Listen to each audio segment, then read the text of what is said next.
Bueno, pues empezamos nuestra segunda sesión del curso sobre la Basílica de Santa María, organizado por la sede universitaria Ciudad de Alicante.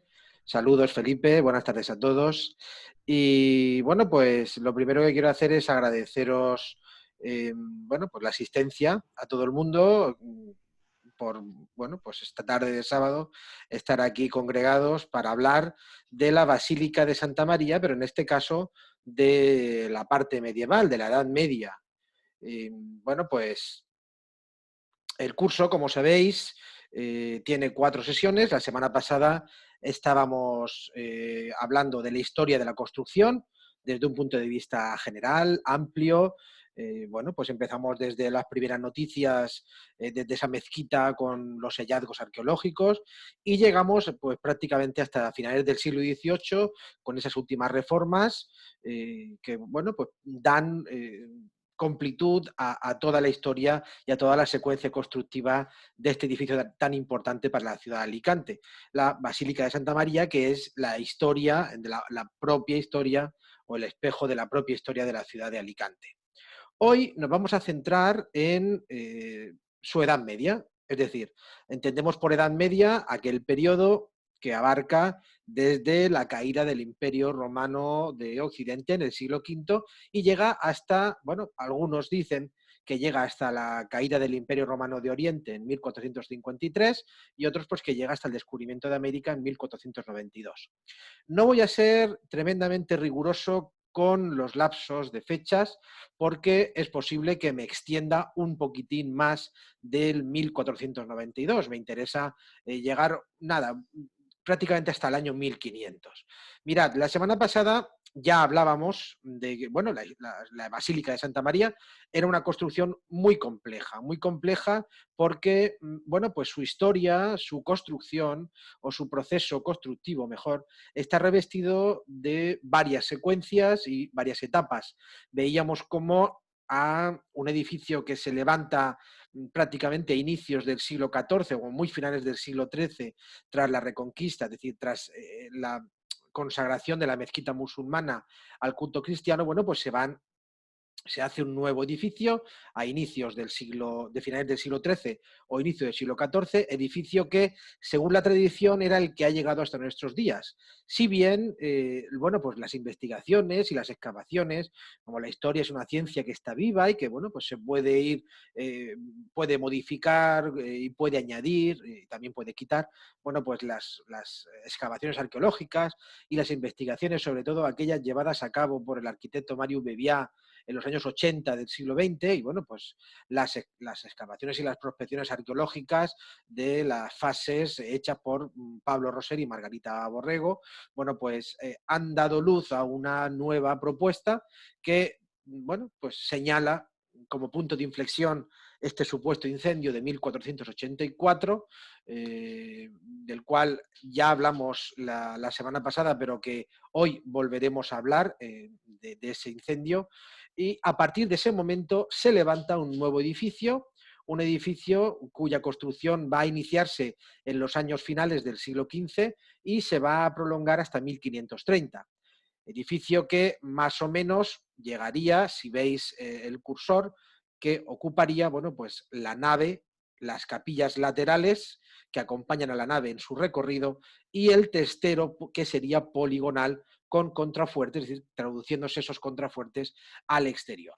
En un principio, las capillas estarían compartimentadas entre contrafuertes que estaban macizos, es decir, sin perforar. Ya vimos cómo la perforación respondía al deseo, y aunque nos ocuparemos de ello nuevamente la semana que viene, bueno, pues esa perforación de los contrafuertes respondía al deseo de Santa María de fingir un espacio amplio a fin de obtener el título de colegiata por las prebendas económicas que podía comportar.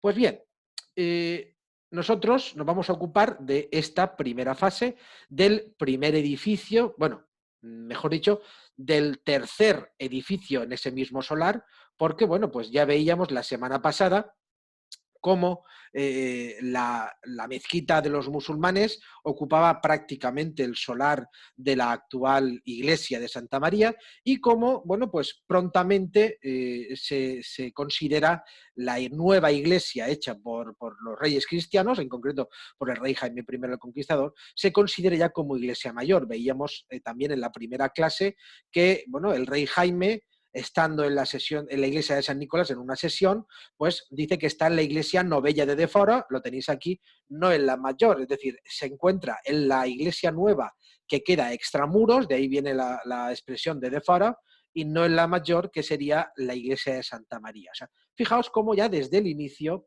la iglesia de Santa María estaba destinada a ser la iglesia principal de la ciudad de Alicante. Hay algunas fechas importantes que quiero comentar.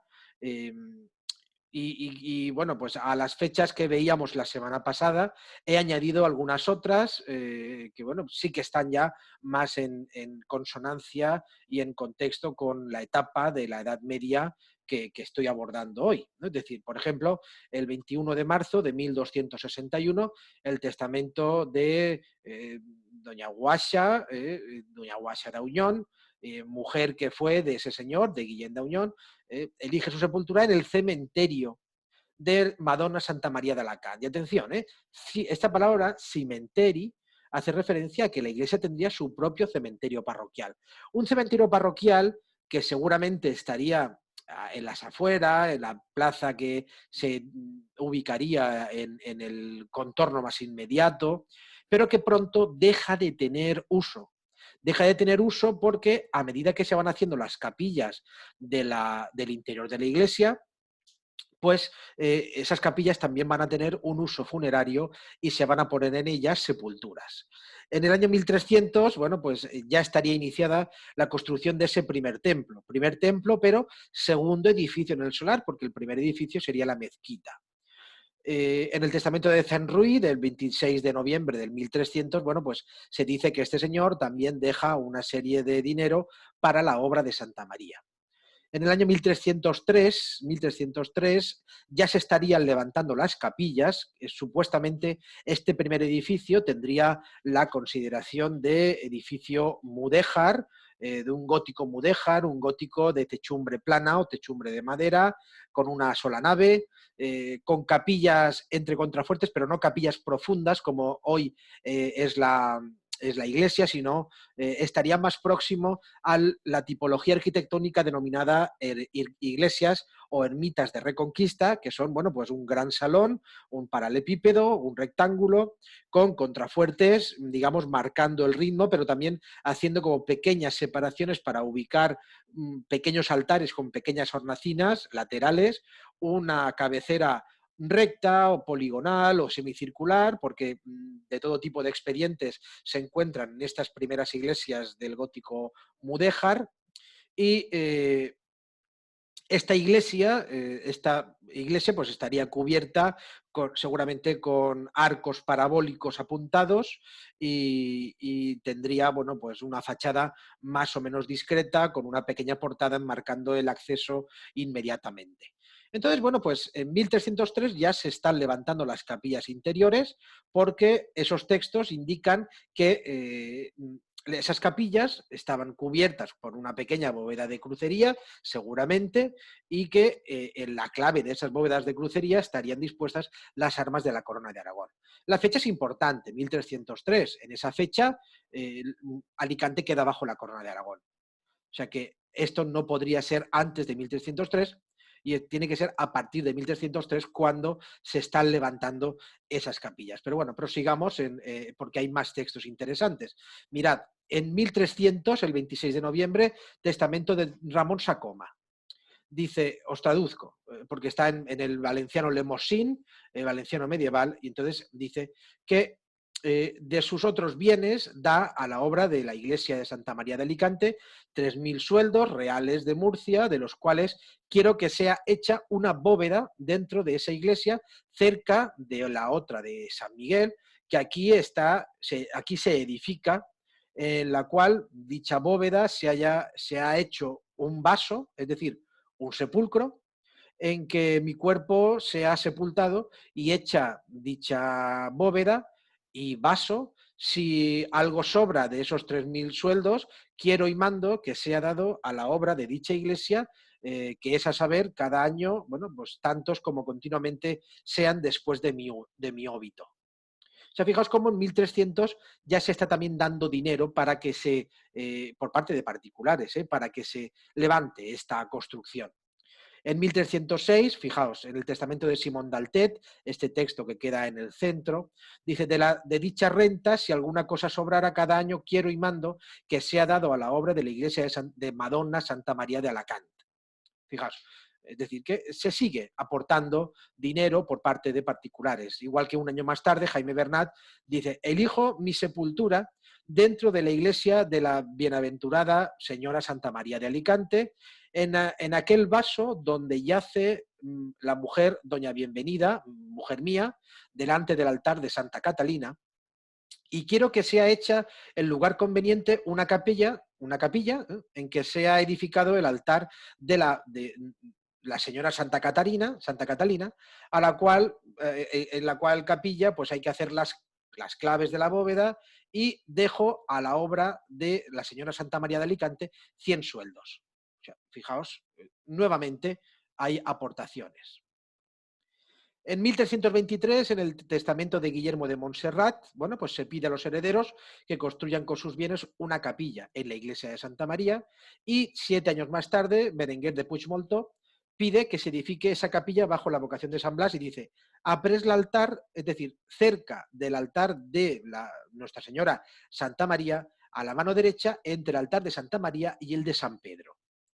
Con estas pequeñas anotaciones, pues podemos hacernos una idea más o menos de cómo sería ese primitivo templo. Se sabe con total seguridad que tendría un altar mayor dedicado a la Virgen, custodiado por las capillas de San Blas y la de San Pedro, habría una capilla de San Miguel, habría una capilla de Santa Catalina y esas capillas cumplirían función tanto devocional como función funeraria. Y es muy interesante incluso el aspecto programático devocional, es decir, ¿a quién están dedicadas estas capillas? Bueno, pues lógicamente se dedican a los santos más tradicionales, como son San Blas, San Pedro, San Miguel, Santa Catalina, es decir, son santos de reconquista, santos tradicionales. Pero bueno, sigamos avanzando en nuestro discurso.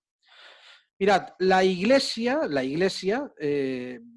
este es el dibujo que tenéis aquí, el dibujo que aporta Martí de Visiana en la crónica que hace del Reino de Valencia en 1564. Nos muestra un dibujo en negativo de cómo sería, porque la torre no quedaría en este lado, sí que no, que la torre quedaría aquí. Una puerta, mirad, una escalinata, un rosetón en el centro, una balaustrada y, bueno, pues esto que serían las bóvedas. Esta sería la reconstrucción más o menos fiel de ese templo medieval. Es decir, aquí tendríamos la playa, lienzo de muralla, la cuesta, una plataforma que serviría para salvar la orografía del terreno, la portada, la torre, la calle Villavieja. Bien. Más o menos esta sería la apariencia de ese primitivo templo. Pero claro, primitivo templo, y sigo hablando porque esto lo vamos a dejar en el aire.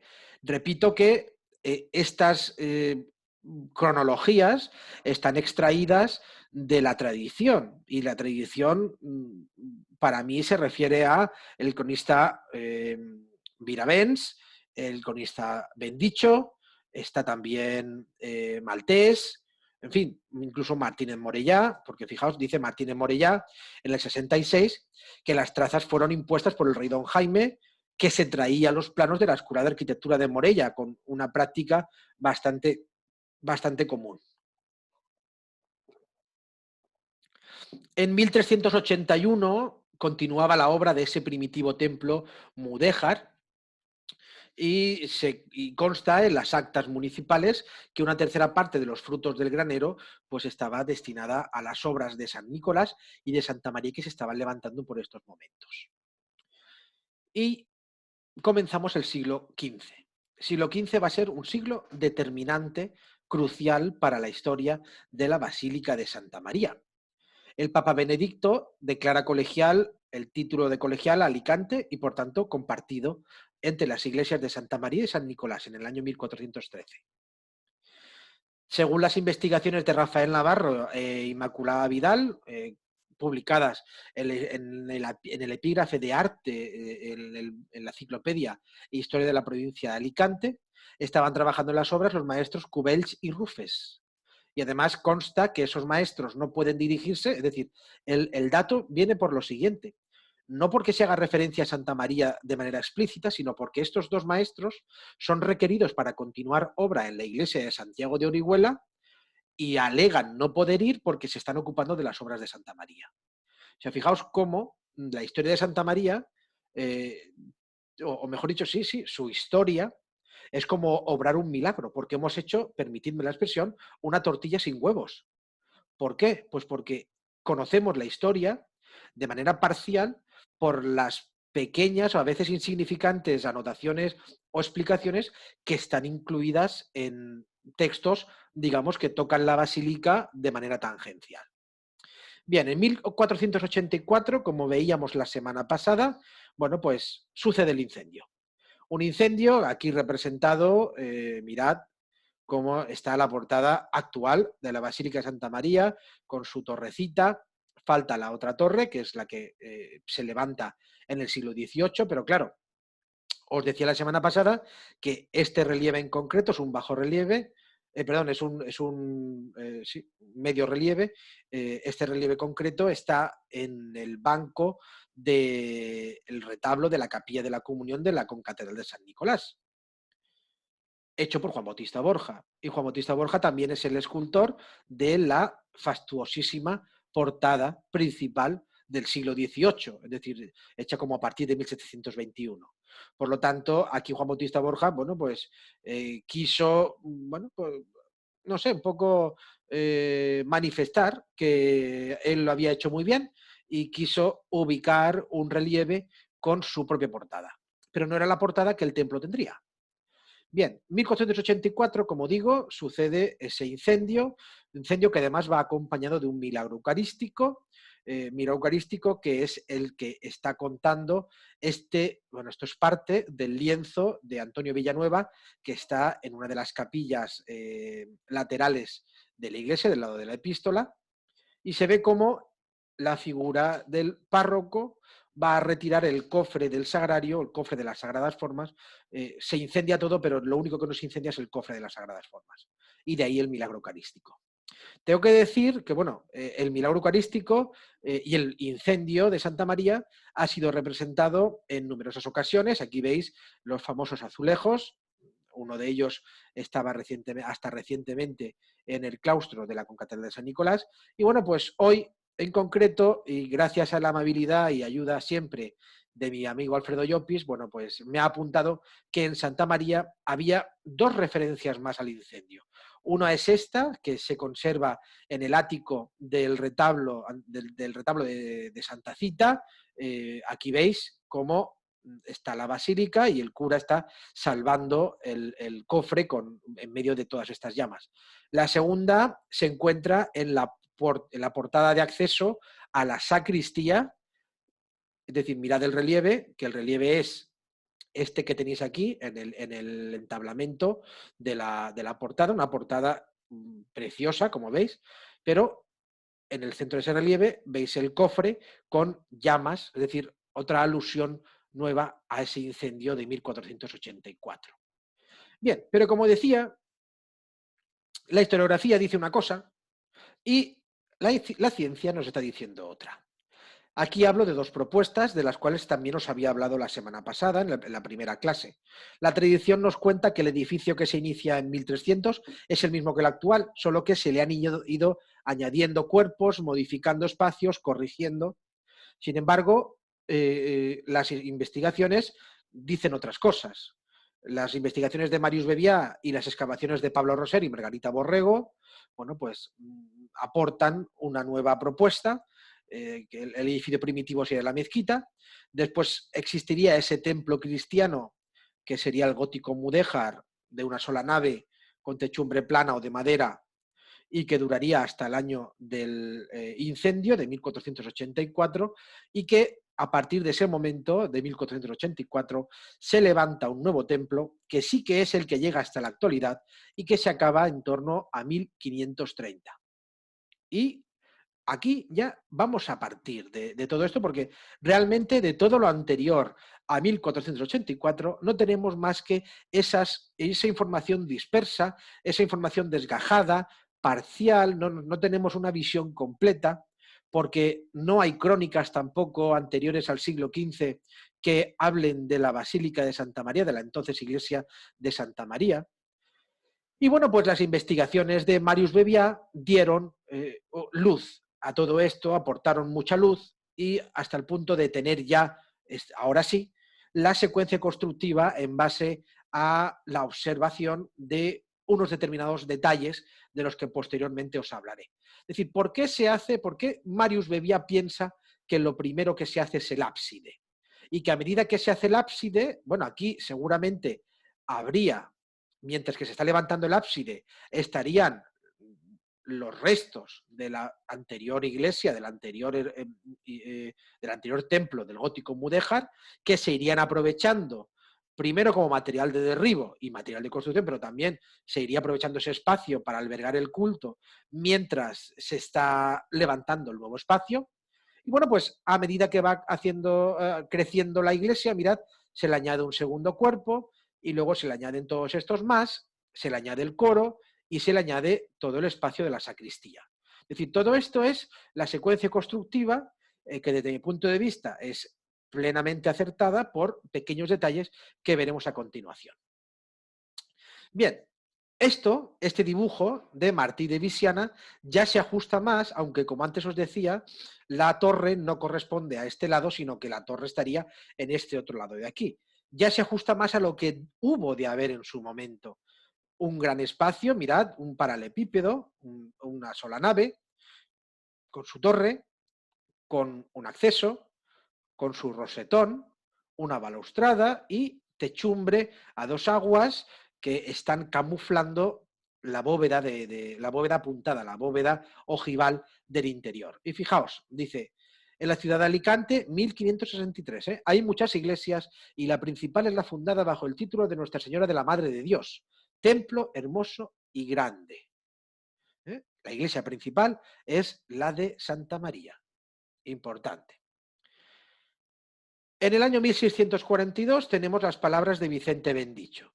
Vicente Bendicho nos dice, casi los mismos fundamentos de la mezquita, labraron uno de los más hermosos y magníficos templos que se hallan en el obispado, es grande de capacidad y nos dice el detalle. Todo, suelo, paredes y techo es de piedra blanca cortada en la sierra de San Julián. Su planta es de una sola nave pero de muy linda proporción. La puerta principal está al poniente, la del altar mayor al levante. Puerta muy labrada, de obra y traza a lo antiguo.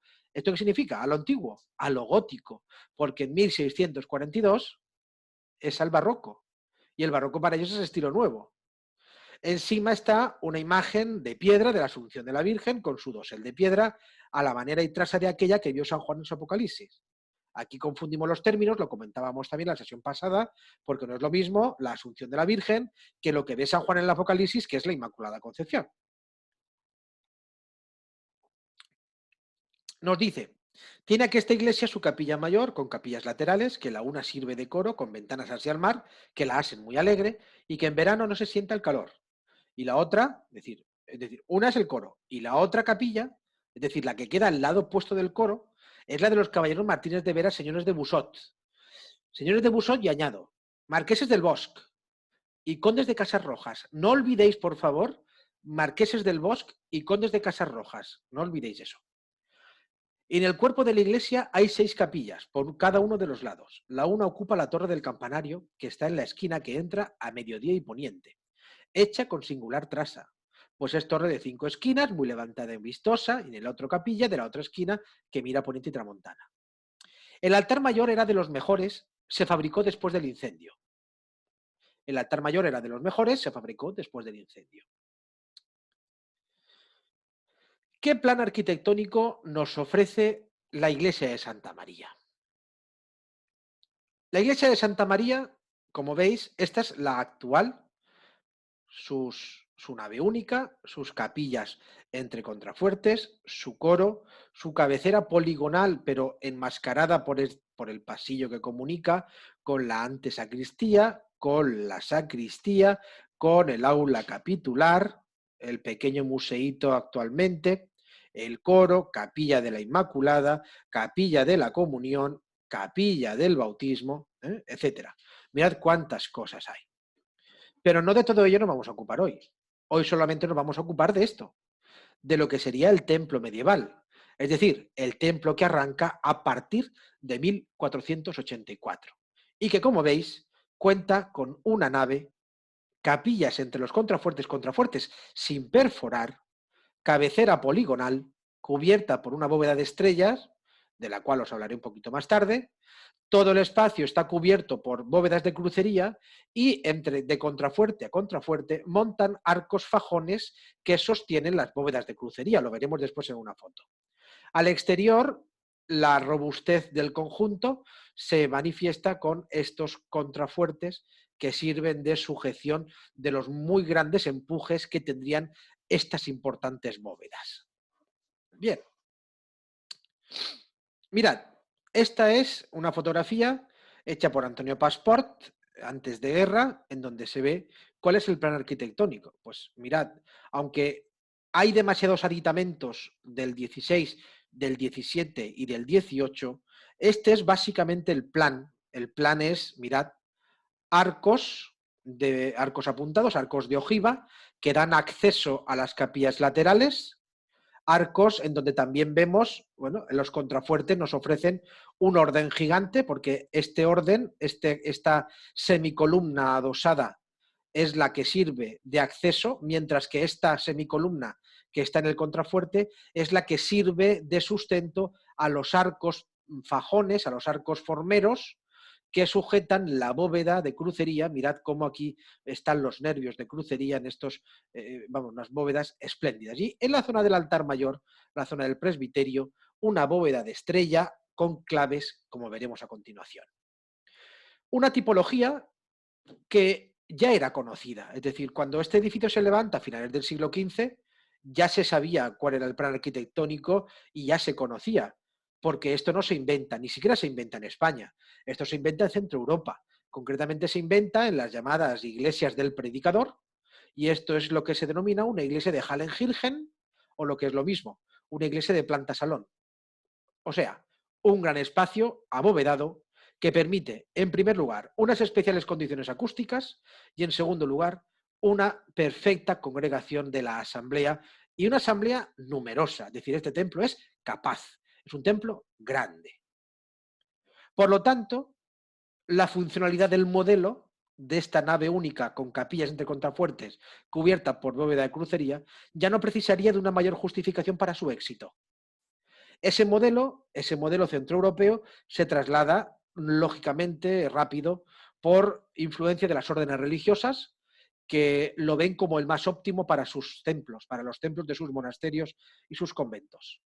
Y cuando llega a latitudes como España, bueno, pues se asienta, sobre todo en la Corona de Aragón, lo que hace que se denomine a este gótico como el gótico catalán. Es decir, que esta tipología arquitectónica sería la específica, la propia del gótico catalán. Si os paráis a pensar, las grandes catedrales góticas tienen poco que ver con esto, porque ese es el modelo internacional, el modelo de 3, 5 naves separadas por grandes columnas, pero también con sus contrafuertes. Pero mirad, esto es un ejemplo a pequeña escala de cómo es un edificio gótico.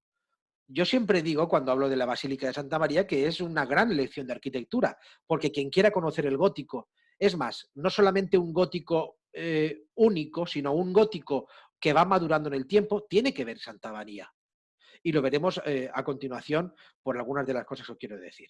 Bien, aquí veis una fotografía en donde, bueno, pues se ve lógicamente también el desarrollo de las bóvedas, cómo van montando las bóvedas. No os fijéis en estas ventanas que os dije el otro día que se abrían en el siglo XVIII, así como tampoco en esa aparatosa decoración del altar mayor que es obra igualmente del siglo XVIII. Bueno, el órgano fastuosísimo, que hay que valorarlo por doble lado. Por un lado el instrumento, obra de Matías Alanova, por otro lado la caja, es una caja del siglo XVI, principio del XVII. Bien, mirad, en esta parte de aquí, la parte de la cabecera, con esa bóveda de estrella, pues están cubiertas por estas 6 claves con una clave central.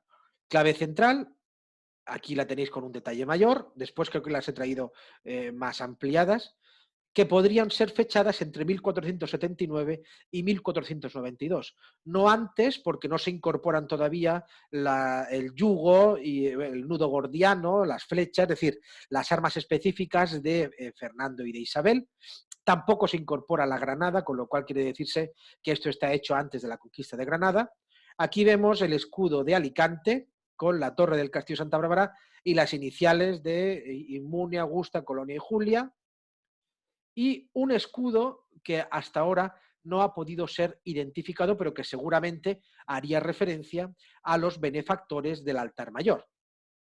Aquí tenéis el escudo más ampliado de los Reyes Católicos, aquí veis el escudo de Alicante, este escudo nobiliario, y bueno, pues las otras 4 claves son las claves de los evangelistas, representadas con sus elementos tetramórficos. Aquí veis San Marcos, que bueno, pues está representado con el habitual león, o San Mateo, que está con el ángel, que es el que le ayuda legendariamente a escribir su evangelio.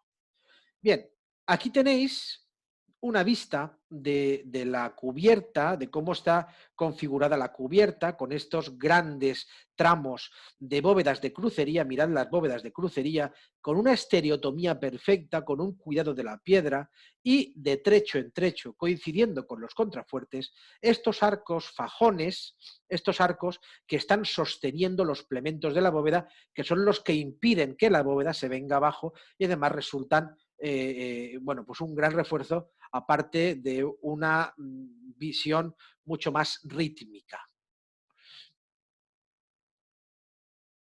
De acuerdo, Felipe, estoy leyendo tu mensaje. Bien, bueno, ya sabéis que podéis utilizar el chat para dejar los mensajes que consideréis, incluso, bueno, pues al final haremos una valoración general, un coloquio, en donde sí que me gustaría que aportarais vuestras sensaciones. Bien, como antes os decía, contamos con 2 órdenes. Contamos con este orden, digamos, un orden natural, que es el que sirve de acceso a las capillas, y por otro lado contamos con este orden gigante que sustenta los arcos, pero fijaos, porque también es de donde arrancan los nervios de la bóveda de crucería. Fijaos qué arquitectura tan complicada, tan compleja, tan sencilla, pero tan bella a la vez. Bien, aquí se ven mucho mejor cómo hay un arranque, pero esto lo iremos retomando un poco más tarde. Dentro de esta primera fase constructiva que acabaría más o menos en 1530, está la estancia del coro. El coro, que aquí lo veis cerrado por unas rejas, pero las rejas son del siglo XVIII, no son las rejas originales, que en su momento habría rejas, según consta en los textos que os he leído, tanto la crónica de Visiana como la crónica de Vicente Bendicho. Bueno, pues en este coro, aquí tenéis una visión desde dentro del coro hacia el altar. En este coro estaba este Cristo crucificado en el año, estas fotografías son de inicios del siglo XX, mirad el mueble de Facistol, con esos enormes cantorales de los cuales la semana pasada nos hablaba José Luis Palazón. Aquí tenéis este Cristo, que no es el Cristo que hay hoy en día, porque este Cristo es este, mirad, es este Cristo, y este Cristo es una obra de principios del siglo XVIII hecha por Bautista Vera y que estudió muy profundamente el historiador Víctor López Arenas y que publicó en un estudio muy interesante en la revista Pasión del año 2016. Pero bueno, sigamos. Lo más interesante siempre es levantar la mirada y ver la espléndida bóveda estrellada del coro. Una bóveda estrellada que es singular por varias cosas, tanto por las claves de la bóveda, de las cuales ahora veremos esta y una de estas, porque si os fijáis son todas iguales, no solamente por esta clave y por estas claves, sino por las ménsulas en donde están apoyadas, que las veremos a continuación. Mirad, esta clave, la foto es malísima, ya lo sé, esta es la clave central, es decir, el lugar donde apoyan todos los nervios de esta bóveda estrellada, una bóveda de origen inglés, un sistema constructivo de origen inglés. Aquí tenéis, es la Virgen con el Niño Jesús.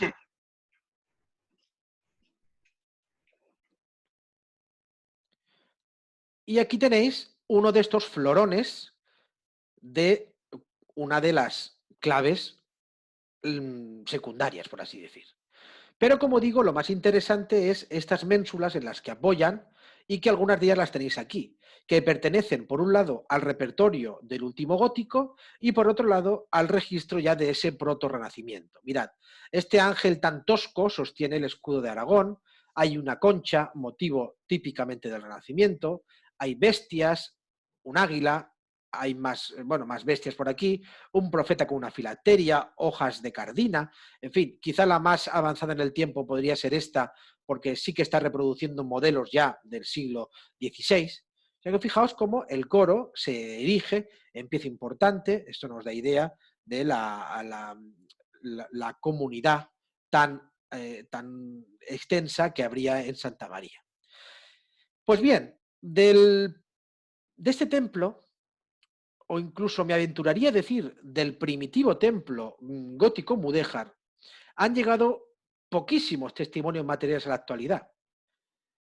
No sabría decir con rotundidad si son del actual templo o si pertenecen al templo anterior, pero mirad, estas dos tablas que están hoy por hoy colgadas en la capilla de la Inmaculada son de San Gelasio y San Patricio, son tablas góticas, son tablas del siglo XV, seguramente de principio del siglo XV, lo que hace pensar que estarían, o bien estarían en algún retablo lateral, o bien pertenecerían al primitivo retablo de la iglesia gótico-mudéjar. Pero como no tenemos documentación, bueno, pues las hipótesis llegan hasta donde llegan.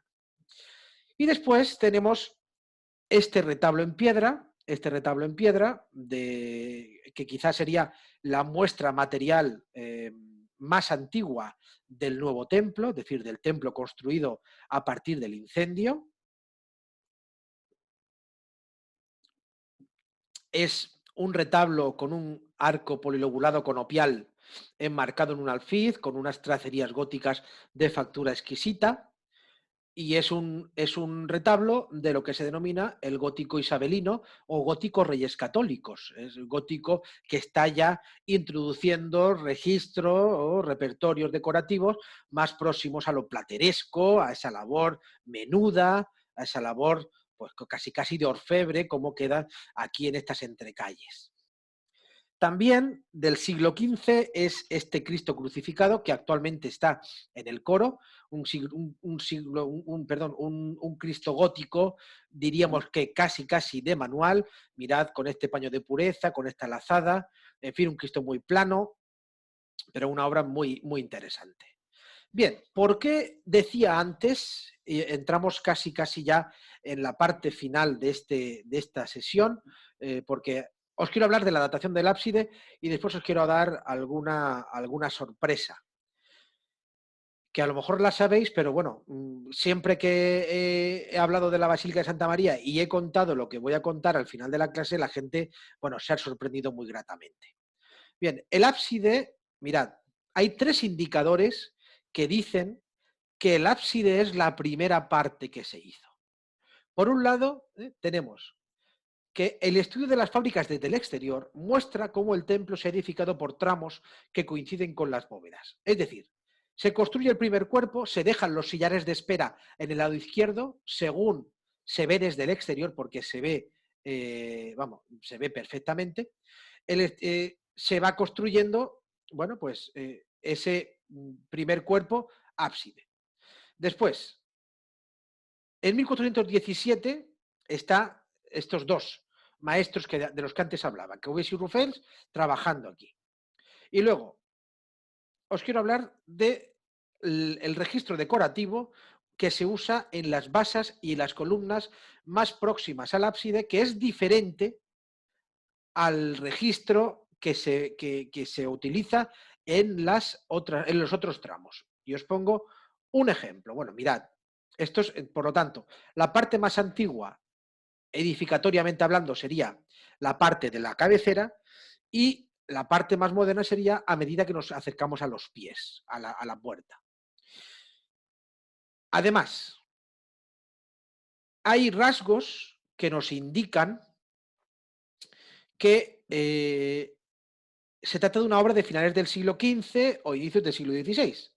Como que, por ejemplo, las bases de los pilares son básicas, son elementales. Y luego, a partir del siglo XV, los nervios van a arrancar de la prolongación de los fustes y no del capitel. Y aquí lo tenéis muy claramente. Mirad cómo hay pilares fasciculados en el entorno más inmediato del altar, mientras que en la nave hay semicolumnas. Miradlo, aquí lo veis clarísimo. Mirad cómo está el pilar fasciculado, mirad cómo van a arrancar las bóvedas de la prolongación y no de los capiteles, como aquí.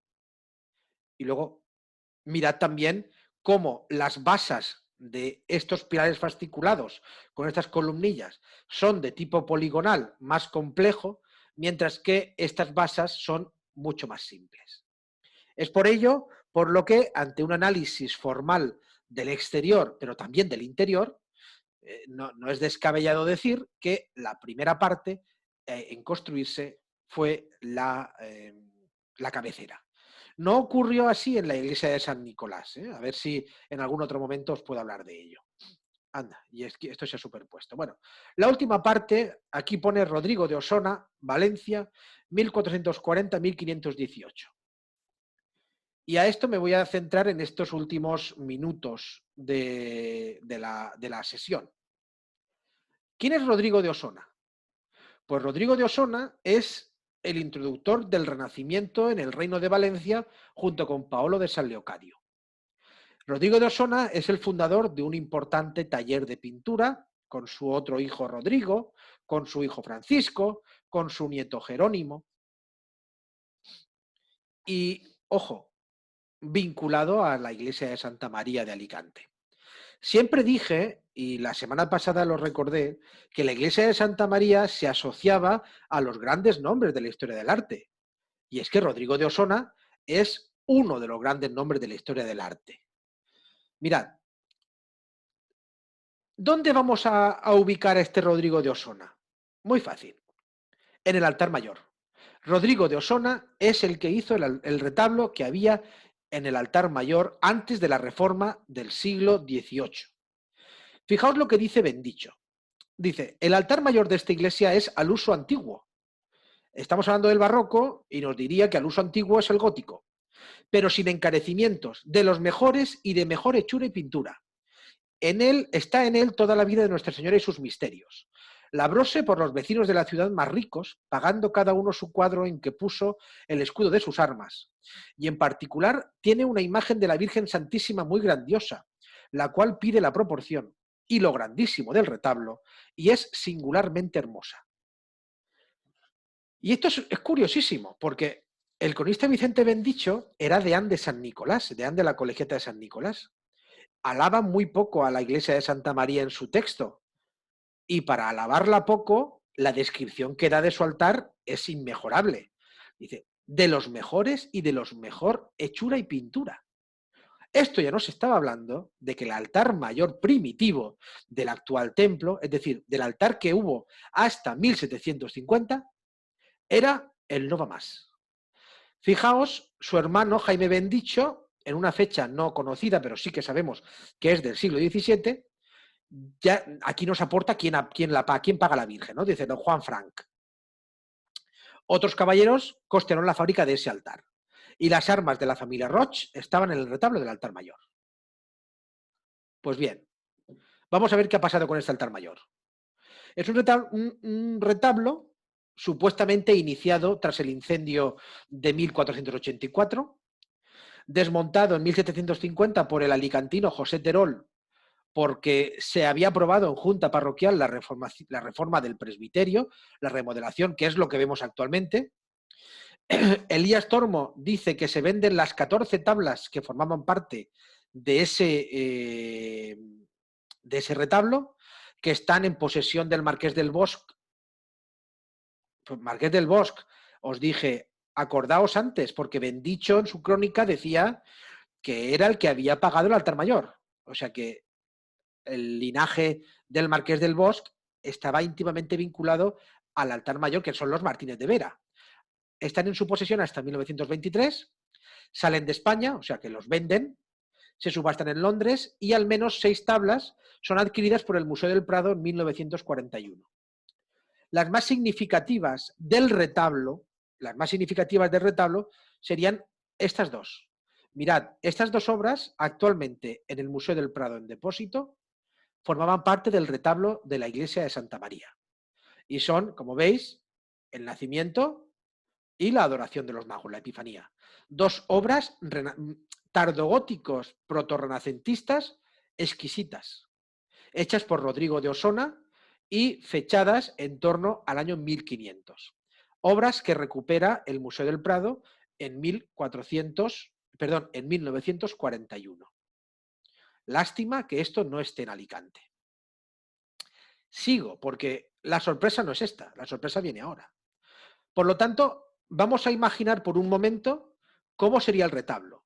Si estamos hablando de un retablo como del hacia el año 1500, tendría más o menos esa apariencia y en el centro seguramente estaría esta imagen de piedra de la Virgen que está en el retablo, este gótico manuelino, que hoy por hoy queda a los pies de la iglesia. Fijaos cómo sería la apariencia. Esto es una construcción así un poco de andar por casa que he hecho para que nos demos una idea de cómo sería el primitivo retablo de la Basílica de Santa María. Con un detalle muy importante. Esto de aquí se llama banco. Aquí veis una calle, la calle principal, otra calle, el ático. Aquí están contados los misterios de la vida de la Virgen, con lo cual el retablo de la Basílica de Santa María debía ser más o menos así. Pero voy a seguir, porque en el Museo del Prado, y esto es un detalle que conoce muy poca gente, se conservan 6 tablas adquiridas al conde de Casas Rojas en 1983, conde de Casas Rojas, que es el mismo que el Marqués del Bosch y que son los mismos de los Martínez de Vera. 6 tablas que nos están narrando oración en el huerto, prendimiento, Jesús ante Poncio Pilatos, flagelación, coronación de espinas y Pilatos se lava las manos. Estas 6 tablas, con total seguridad, ocuparían el banco del retablo que habría en otros tiempos en la Basílica de Santa María, con lo cual la apariencia del primitivo retablo sería más o menos así. Pero no acaba ahí la cosa, porque, bueno, aquí os las muestro, para que veáis cómo es de una calidad pictórica total y absoluta, con un perfecto dibujo, con un colorido brillante, y bueno, pues a pesar de ser obras poco restauradas, poco intervenidas, son obras de una calidad extrema y se ve todavía el color original. Mirad, por ejemplo, el prendimiento, cómo se esfuerza en ofrecernos más feos a los enemigos. Mirad el momento en que Jesucristo coge la oreja de Malco, que está aquí, después de que San Pedro, que ahora está envainando su espada, le haya cortado la oreja. Mirad cómo nos presenta Judas, de amarillo, el color de la locura, feo, la fealdad está vinculada a la maldad. Mirad la gran profundidad, cómo recrea paisaje, cómo se recrean todos los tipos humanos. Mirad este Cristo ante Poncio Pilatos, cómo nos presenta Poncio Pilatos como un príncipe del siglo XV o del siglo XVI. Y los soldados van vestidos a la moda de ese momento.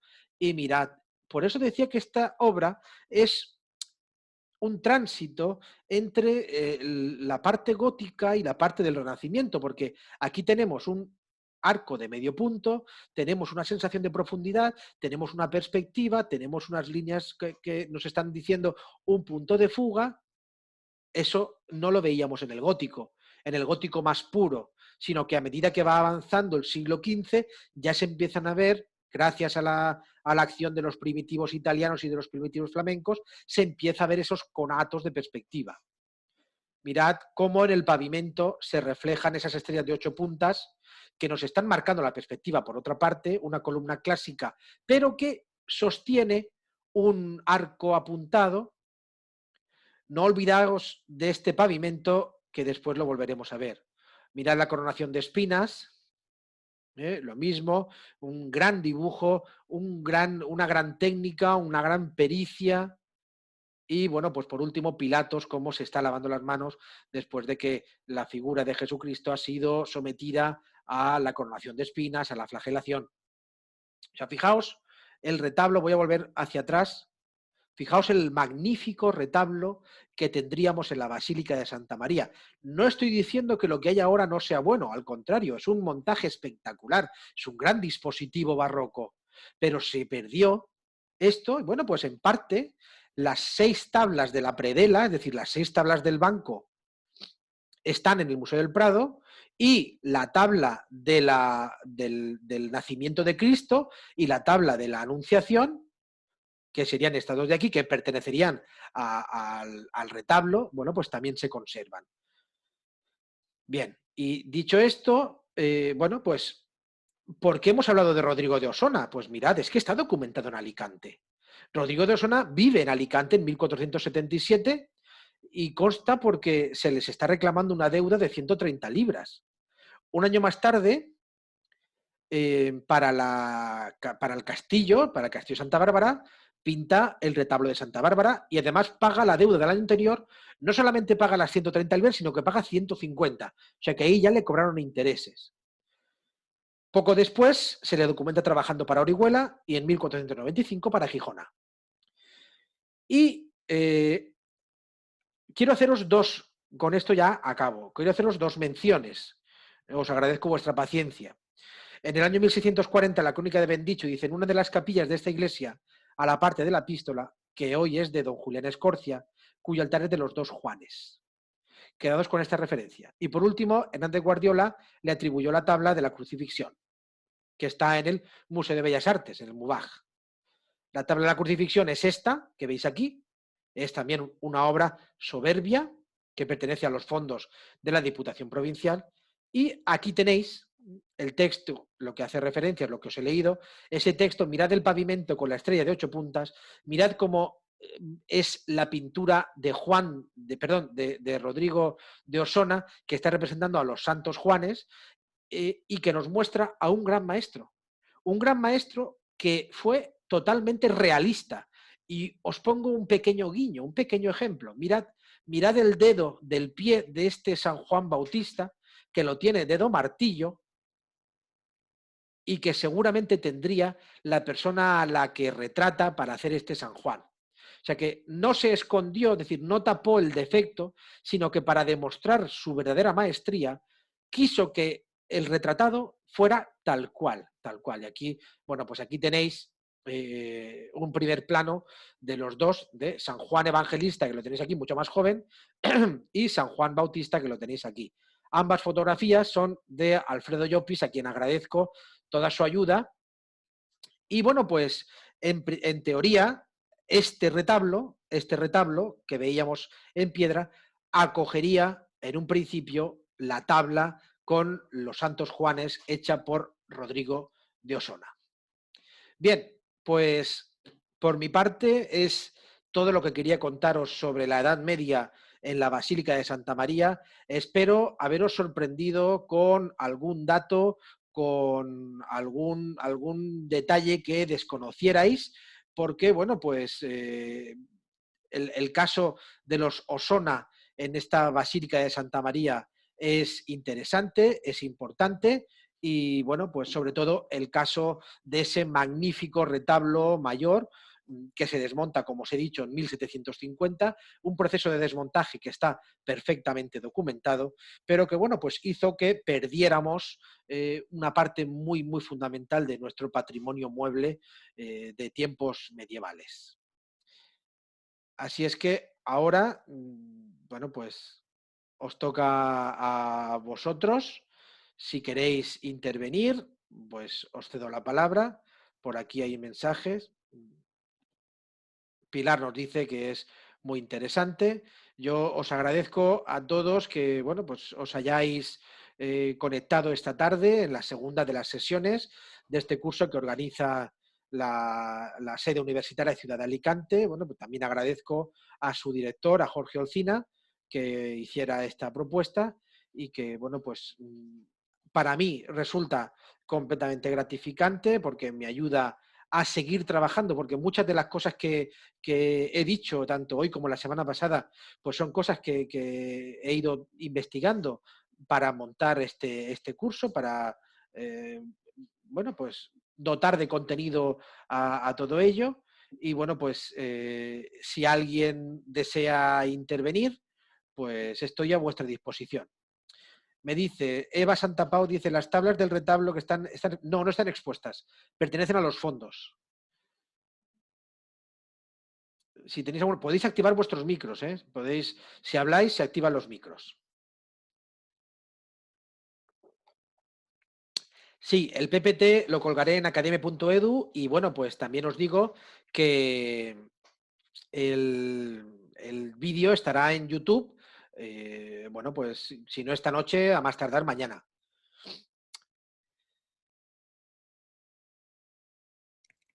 Bien, Luisa Segura dice, ¿dónde están los azulejos del incendio? Bueno, pues sé que estaban en la iglesia perdón, en el claustro de la concatedral y en el ático del retablo, en el ático del retablo de Santa Cita, hay y también en el acceso a la sacristía.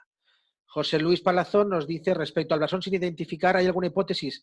Pues los campos se pueden, vamos, de hecho, desde la Academia de Genealogía se hizo un estudio, se publicó en el catálogo de Santa María Descubierta con las investigaciones de Marius Bebiá, y en el año 2006, si no recuerdo mal, con motivo de la exposición Santa María Descubierta, como digo, y bueno, los campos se conocen, pero no hay ninguna hipótesis al respecto. Pero vamos, con total seguridad haría alusión a quien pagó la capilla en su momento. Ok, gracias. ¿Alguna cuestión más que tengáis? Bueno, Javier, hay muchos a los que no os conozco y que, bueno, pues me agrada conocer gente nueva. Hasta pronto, Pascual.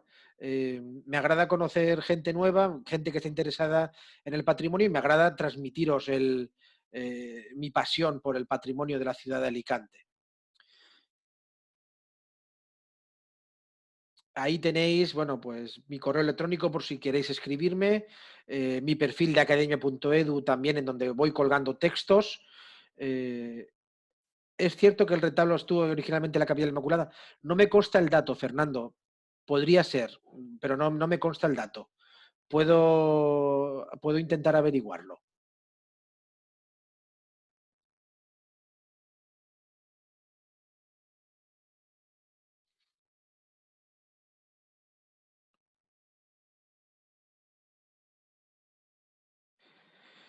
A ver, dice, sí, Manuel, por aquí, bueno, te agradezco mucho las palabras que me dices. El hecho de que la pintura esté en el Museo del Prado es que el Museo del Prado compra en el año 41, bueno, la Comisión de Monumentos compra en una subasta en Londres las dos tablas, la de la Anunciación y la de la Epifanía, y después en el año 83 se procede a la compra al conde de Casas Rojas de las 6 tablas que estarían formando parte de la predela. Bueno, pues Fran, me alegro que te haya interesado lo del retablo y saber que se han conservado esas tablas. Gracias a todos los que me estáis indicando aquí vuestras palabras y vuestros comentarios. Celebro que el contenido de este curso esté siendo de vuestro interés. Esto significa que, bueno, pues esta nueva modalidad de hacer cursos a distancia bueno, pues es útil, llega también a todo el público. Yo me siento, como digo, muy satisfecho, me siento muy, muy realizado y bueno, pues os agradezco vuestra asistencia y bueno, pues vuestra participación.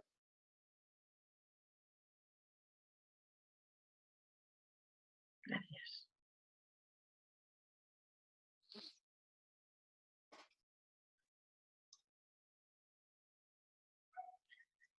Gracias, Alejandro. ¿Cuándo hay una próxima vez? El sábado que viene. El sábado. Sí. ¿A la misma hora? A la misma hora, sí, te pasaré el enlace, Mari Carmen. Vale, gracias. A ver, Javier, las tablas las vendió el Marqués del Bosc. Las vendió en 1923. Pasan a Londres y en Londres ya se subastan en el 41, que fue cuando el Estado las compra y las deposita en el Museo del Prado. Es muy importante este Rodrigo de Osona. Gracias, José Luis. Un placer también que hayas estado con nosotros. Es muy importante Rodrigo de Osona porque bueno, es el introductor del Renacimiento junto con Paolo de San Leocadio.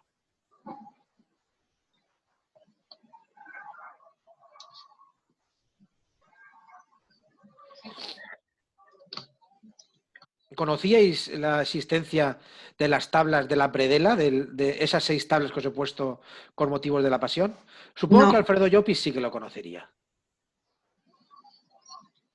No sé si nos lo comentas. No. ¿No lo conocíais? No. ¿Y os ha resultado Curioso, muy curioso. ¿Verdad?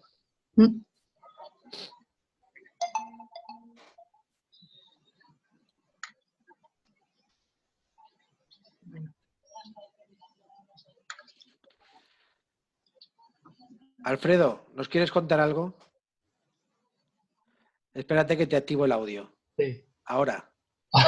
No quería contar nada en especial. He seguido con mucho interés, como siempre, todas tus explicaciones y tus maravillosas disertaciones. Y sí que únicamente se da la casualidad de que este año en la revista oficial de la Semana Santa de Alicante hay un artículo de Marius Bebiá precisamente hablando de las tablas de Rodrigo de Osona. Ah, mira que no, mira, como no Sí. hemos tenido todavía acceso a la revista, no Sí, lo conozco. Sí, pues la cuestión está en que, como todo el mundo sabe, la Semana Santa en su momento se suspendió y no se ha podido presentar la revista de forma oficial, como todos los años se hace, en el Salón Azul del Ayuntamiento de Alicante el Viernes de Dolores. Exacto. Y entonces, pues sí que, bueno, tendremos ocasión todos. De hecho, yo la revista no la tengo porque se ha terminado de imprimir ya en confinamiento, ¿no? Claro. Pero la revista está impresa, preparada ya para Pero distribuir. estoy seguro, Alfredo, que tendrás el PDF del artículo de Marius y me lo podrás enviar. Bueno, sí, vale. Sí, porque, vamos, al saber el tema estoy deseando leerlo. Sí, pues... No sea cosa que haya metido la pata. Tú sabes que yo en esas cuestiones soy muy escrupuloso. Muy escrupuloso y muy cuidadoso. Sí. No, sí, por supuesto te lo haré llegar. Pero quiero decir que a mí a nivel público no me gusta descubrir ninguna cuestión de los autores que han colaborado. Una magnífica revista, por cierto. Os invito a todos que, llegado el momento, os hagáis con una de ellas. No sé finalmente cómo se va a presentar. Falta decidirlo con el Ayuntamiento de Alicante. Ni en qué momento, en estas circunstancias. Todo el mundo sabe que no nos podemos aventurar a dar fechas, pero que desde luego la revista está impresa, lista para ser distribuida y, llegado el momento, se entregará. Y el artículo, ya te puedo asegurar que es sumamente interesante. Por eso he seguido con mucho interés tus explicaciones. Bueno, igual he metido la pata, no lo sé, porque vamos, lo que se conoce es lo que se conoce. No. Bueno, a ver, respondiendo a David Gerona, que no me consta que haya ninguna gestión por parte del ayuntamiento para que las obras se depositen en Alicante. No me consta. Y José Luis, te voy a mandar por correo electrónico esos datos de la Academia de Genealogía para que veas el análisis del blasón del presbiterio. Gracias.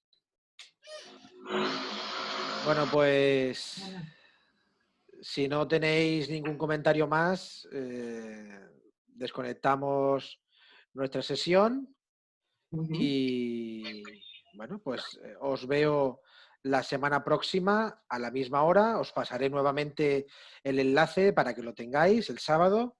Y el sábado hablaremos del Renacimiento y empezaremos a hablar del Barroco. O sea que el sábado, las 2 últimas sesiones se avecinan cargadas de contenido, porque ya sabéis que el Renacimiento y el Barroco fueron estilos artísticos que cambiaron la apariencia y la configuración de la Basílica de Santa María.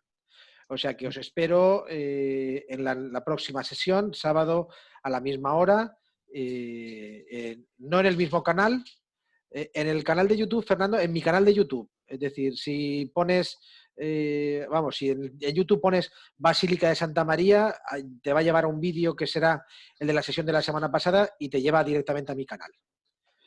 Además, allí cuelgo cosas sobre arte y he colgado cosas sobre Velázquez y cosas sobre las clases que imparto en aula abierta. Así es que, bueno, pues gracias de nuevo a todos y, bueno, pues os agradezco vuestra asistencia y vuestra paciencia y vuestra incondicionalidad. Hasta el sábado que viene. Que tengáis buena semana. Gracias. Igualmente, adiós. Hasta luego, adiós. Adiós.